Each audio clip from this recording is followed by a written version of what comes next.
two things involved with Chapter 9 that you need to be aware of. Okay? First off, if you would look on the title page, if you will, of Chapter 9, it would say Radical Functions. Okay? Is the section, or I shouldn't say the section, is the chapter theme. So we're going to be dealing with radicals in this particular chapter. Okay? The second thing that is of major importance to you, or major import to you, is that we will be not using a calculator for, I would say, 95% of this chapter. Okay? So if you have a calculator out, or if you are always go to the calculator, put it away, put it on the floor, put it on the desk behind you, I don't care what, but just we're not using them. For sure today we're not using them. For sure this week we're not using them. For sure next week we're not using them. We maybe will get to them after Easter, okay? And that's going to be the 5% that you will use of this chapter of calculators. Okay?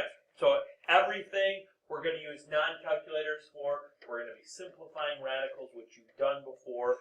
We're going to be simplifying multiple different level ones so that you'll be able to pick up on this stuff no problem.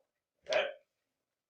Speaking of the end result, on the 20th of April, okay, will be your chapter test, which is a Thursday. Okay? So if you're the type of person that writes stuff down in your planner, okay, April 20th is the day of the test. Okay? This week we'll deal with section 9.4. We're not going to do sections 9.1, 9.2, or 9.3 out of your textbook. We're going to jump right into 9.4. Okay? Today you won't need your textbook. Tomorrow you will. Wednesday you will. Thursday, I don't remember. Friday you will, and so on and so forth. But today, old school today. We went old school for notes today. Okay? So, we're going to start today with a blank screen. Blank canvas, if you will. Okay, that's how we're going to start. Because we're dealing with radicals, we should probably know some of these radicals that you should get to know. Now, you probably know most of these already. You should have a good understanding of the perfect squares from 1 to 20.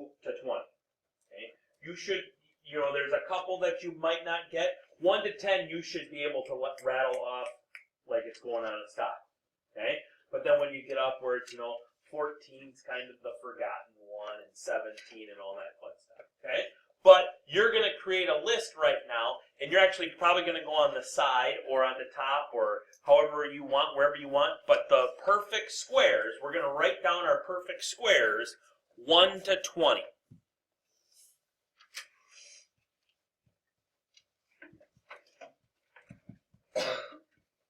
Okay, so what are they? What are the perfect squares? What are the first 20 perfect squares?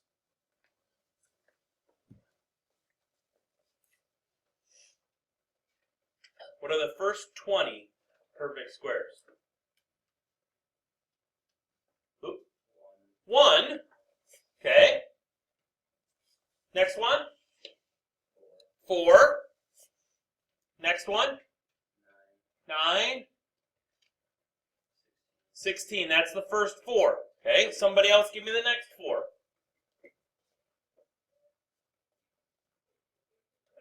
25 is the next one. Allie, give me the next one.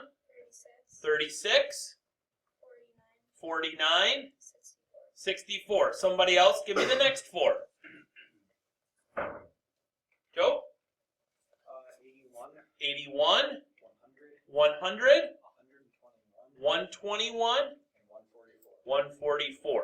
Now here's where they probably start getting a little crazy. You might not know 13. Does anybody know 13? 169. I remember it because I used to live right off of Highway 169 in Minnesota. And when I was in college, we lived close to Highway 169. Okay? 14. This is the tricky one. 196 is 14. Yep. 15. Anybody know 15? 225. 16.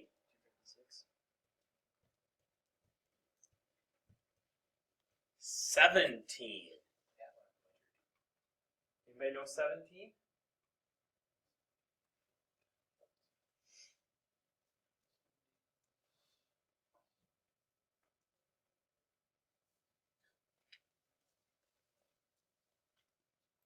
What'd you get? 289. Cheater. 18.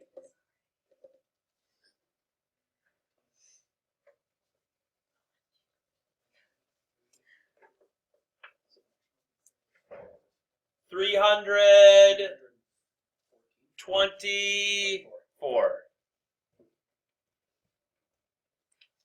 19.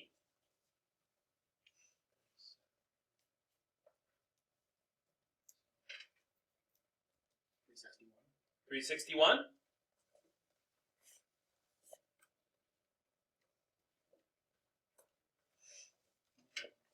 And 400.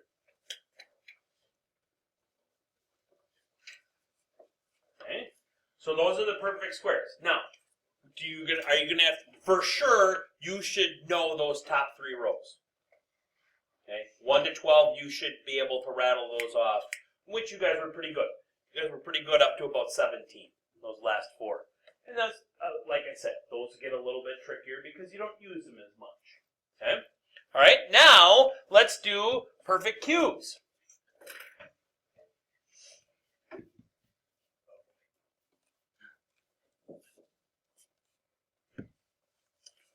First perfect cube, we'll only go up maybe we'll go up to 10. Okay? What's the first perfect cube? Still 1. Second one, 8. Third one, 27. 3 times 3 times 3. Fourth one, no. 54? Nope.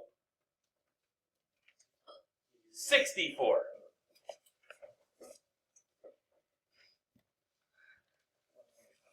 $125 is the next one. So we're at 6. 216. 7.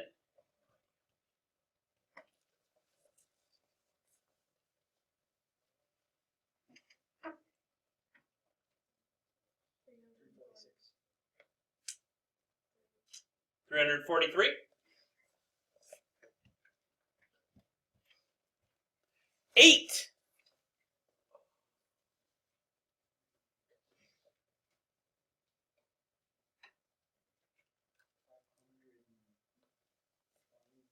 'Too much.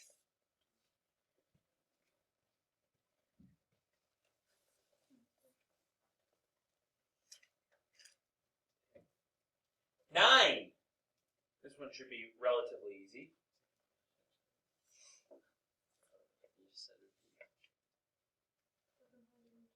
729. Because it's 81 times 9. And 10. This one's easy. 1,000. Yep. Okay. Let's come up with the fourths. We'll put the U in fourth. We'll go fourths.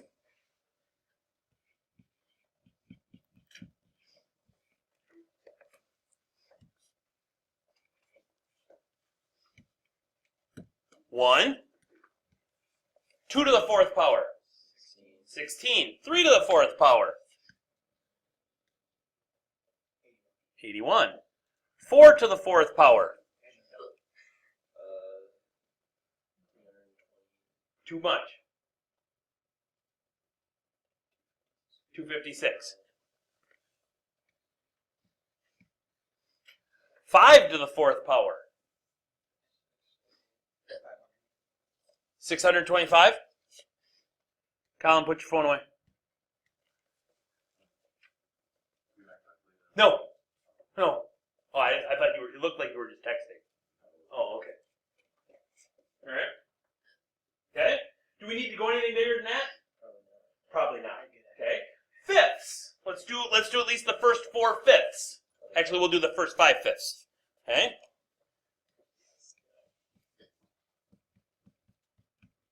What's the first one? 1. 2 to the 5th. No.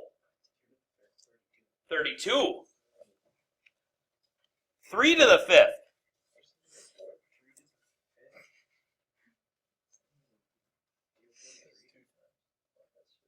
343? 243? 4.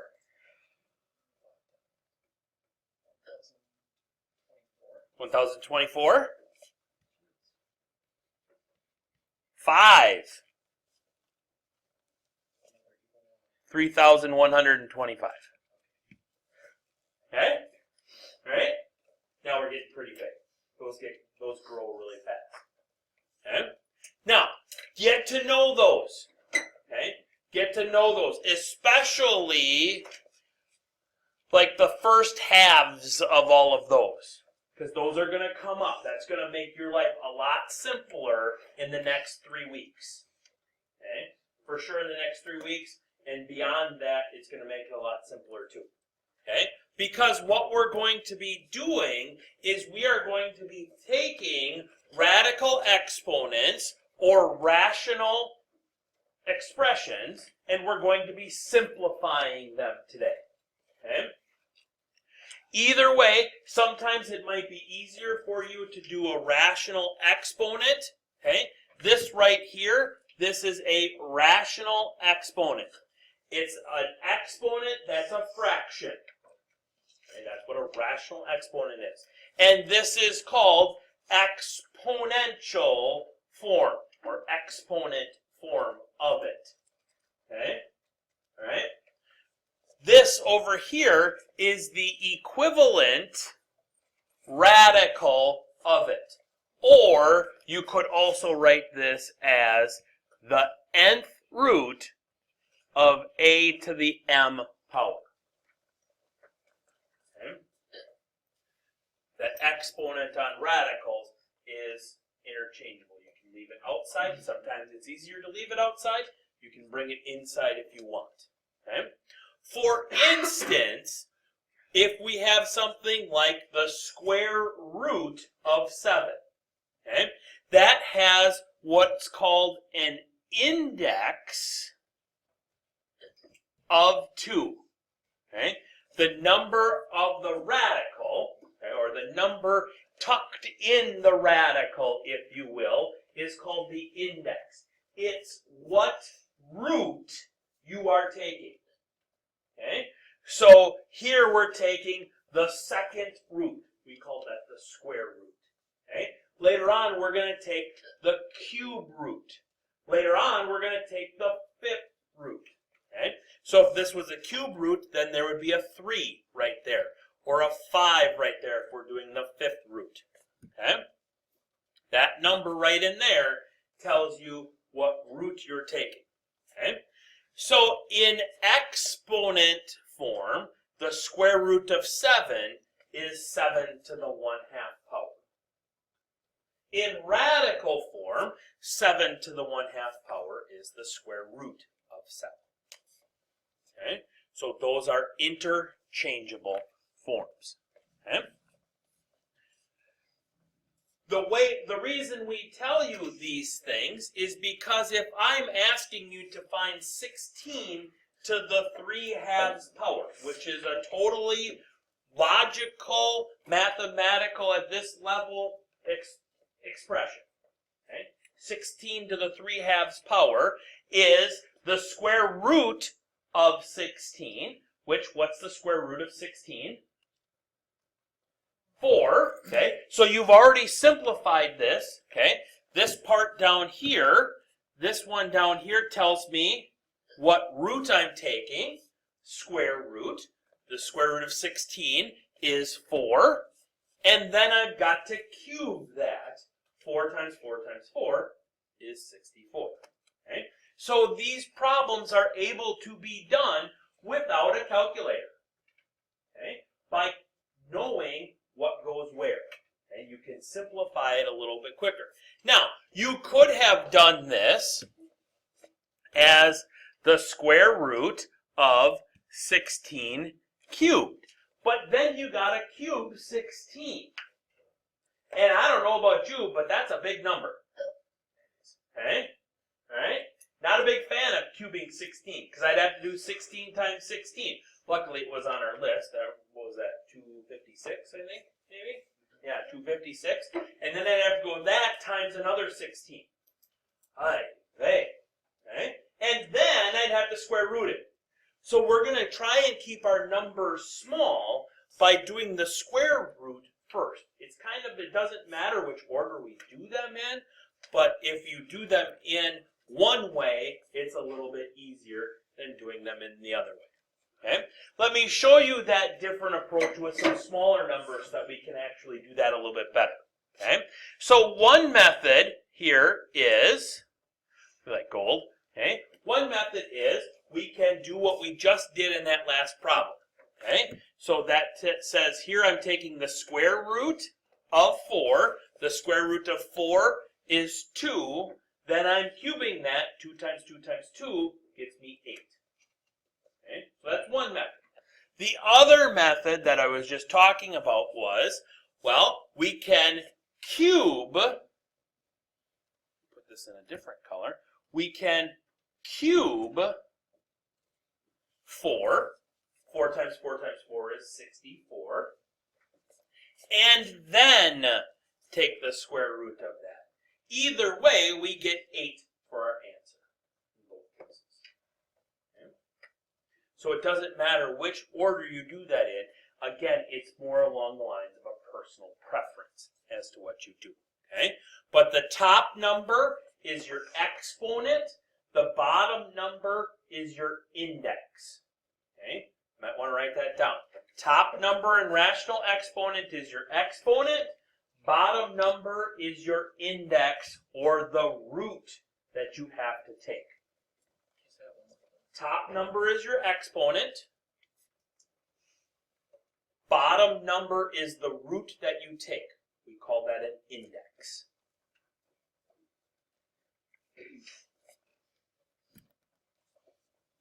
Okay. So, if I gave you something along the lines of 125 to the 1/3 power, that is rational exponent form, right?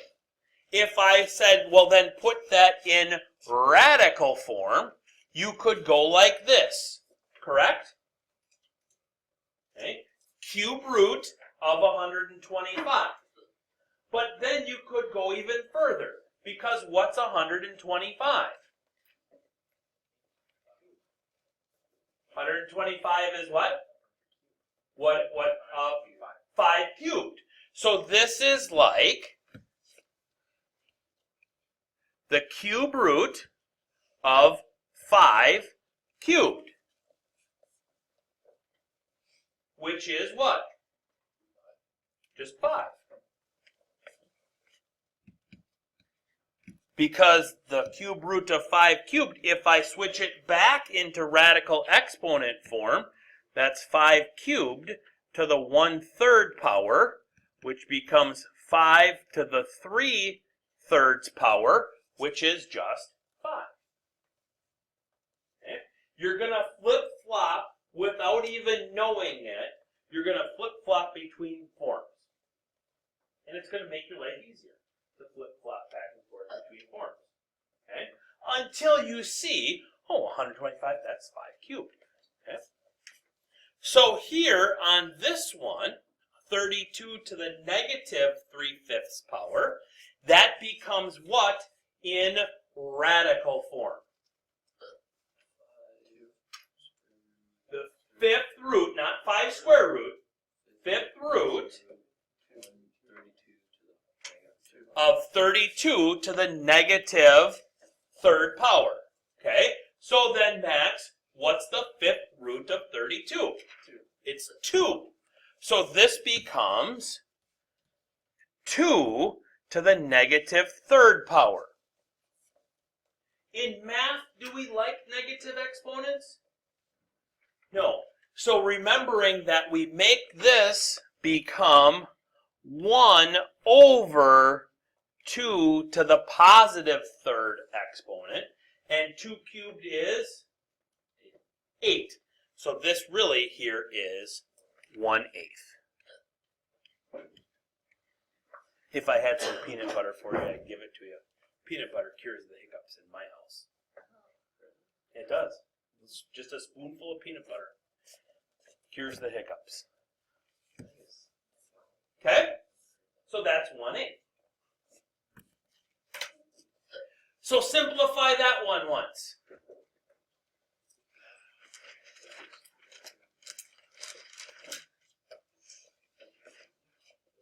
I won't let it run. Just in case I say something scary.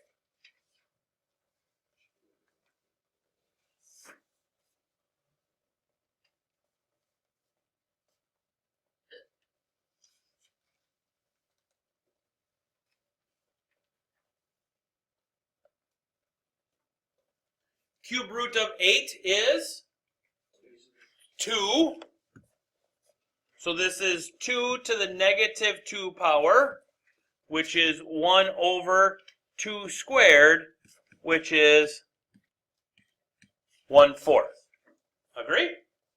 Okay? Now, what if, KG, what if I had a brain fart and I totally forgot that the cube root of 8 is 2? You know how we would do that then? No? It's something called prime factorization. Okay? And prime factorization says I take 8 and I break it up into what times what is 8? 2 times 4, right? Okay. What times what is 4? 2 and 2, right? Okay. And now there are 3 2's.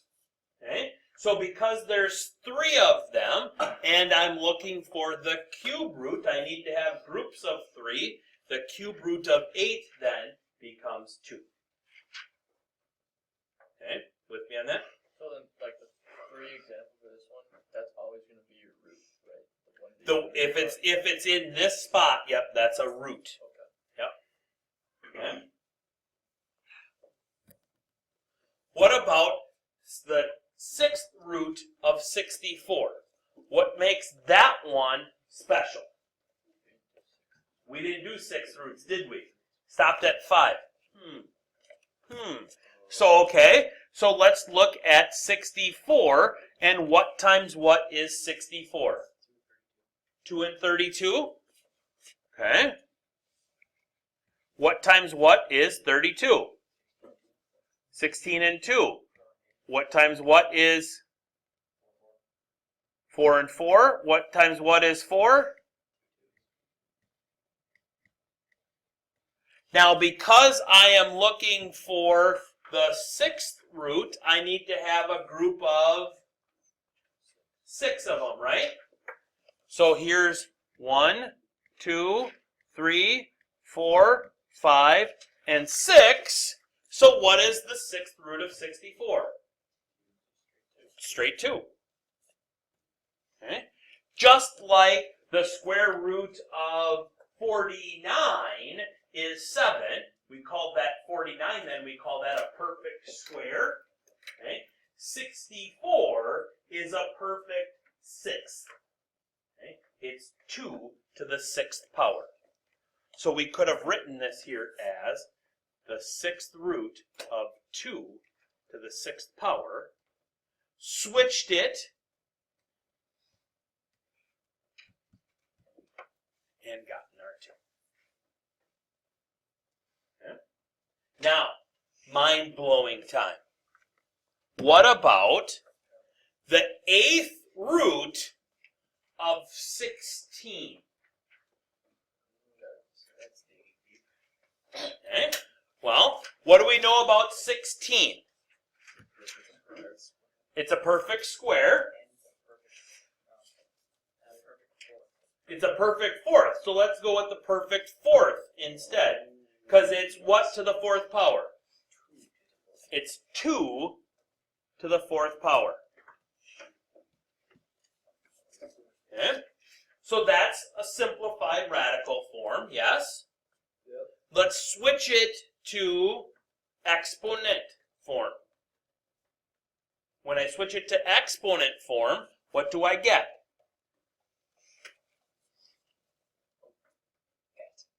Whoa. Shirt. What do I get? 2 to what power? 4 over 8. What? Go for it, Ben. Which is 1 over 2. Now, if I switch it back to radical, what do I get?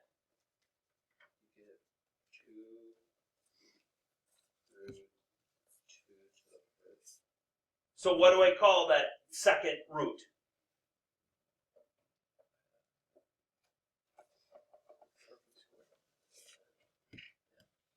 This is what Ben just said, and he's right, but what do we call, how do we write that?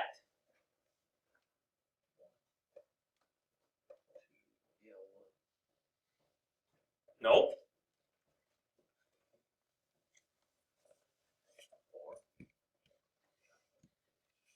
Let's write it as a square root of 2. Okay? We don't write the index of 2. Okay? Alright? So that's just the square root of 2. Okay? And now it's in simplified. So this would be, right here, this would be simplified exponent form. This would be simplified radical form. They both mean the same thing. But either way, that's the answer, not the 8th root of 16. Okay?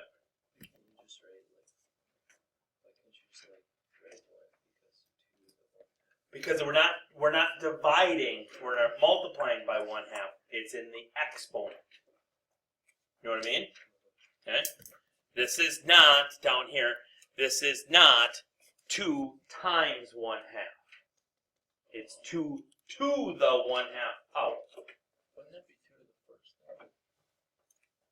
But it'd be the square root of 2 to the first. Where's the square root? The square root? Yeah.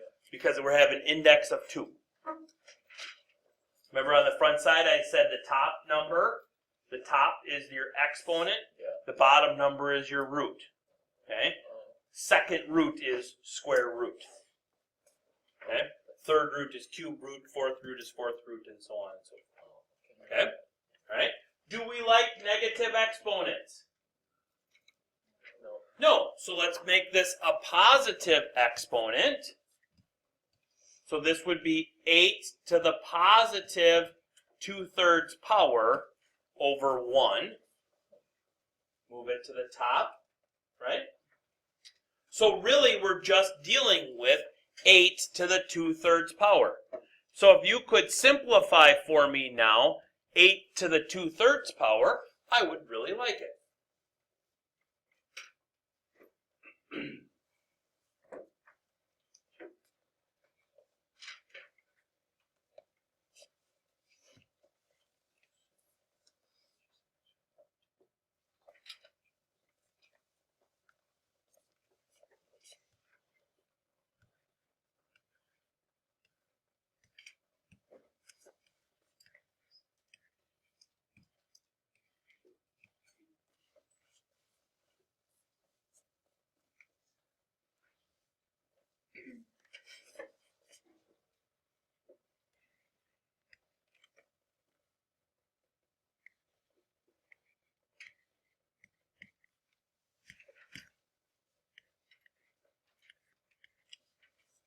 I get 4.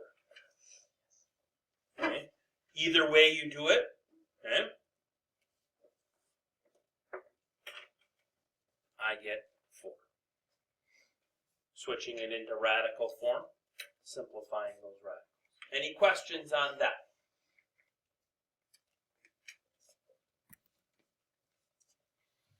Fourth root of 81.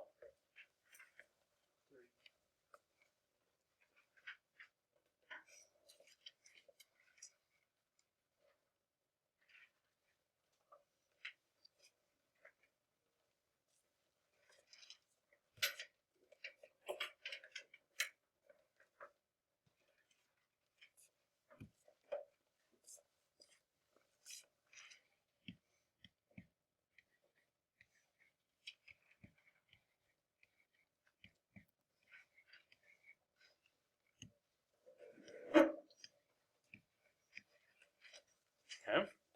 So got a group of 4. So then we pull 1 out, so we just get 3. If we wrote this in radical exponent form, this would be 81 to the 1/4 power, which then would become 3 to the 4th to the 1/4 power, which then would become 3 to the 4/4 power, which is 3 to the 1st, or just 3. So we can do things in multiple ways. Okay, I think that was the last slide. In fact, it was. Okay. Now, I have, there it is. I see it. Okay. Hold some homework for you. Okay. This homework, this 9.4 day 1 homework, will be due on Friday. This week, Friday, is when this blue homework is due.